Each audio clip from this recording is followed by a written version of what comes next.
ಒಂದು 4-5 ಜನ ಚಿಕ್ಕ ಹುಡುಗರು 17 ವರ್ಷ 15 ವರ್ಷದ ಹುಡುಗರು ಅವರು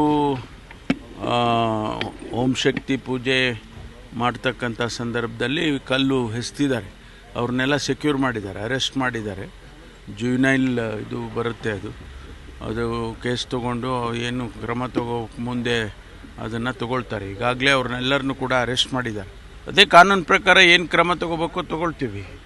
ಯಾಕೆಂದರೆ ಈಗ ಅವರು 17, 15, 16 ವರ್ಷದವರು, ಅವರಿಗೆ ಎನ್ಕ್ವೈರಿ ಮಾಡಿ ಯಾರು ಪ್ರಚೋದನೆ ಮಾಡಿದ್ದಾರೆ ಅಥವಾ ಹೇಗಾಗಿದೆ ಅನ್ನೋದನ್ನೆಲ್ಲ ತಿಳ್ಕೊಂಡು ಆಮೇಲೆ ಕ್ರಮ ತಗೊಳ್ತೀವಿ.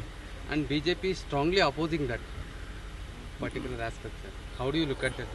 ನಾವು BJP ಅವರು ಹೇಳ್ತಾನೆ ಇರ್ತಾರಲ್ವ, BJPನವರು ಹೇಳೋದು ನಿಲ್ಲಿಸಿದಾರ, ಹೇಳ್ತಾನೆ ಇರ್ತೀವಿ. ಇಂಥ ಘಟನೆಗಳಾದಾಗ BJP ಅವರು ಫಸ್ಟ್ ಬರೋದೇ BJP ಅವರು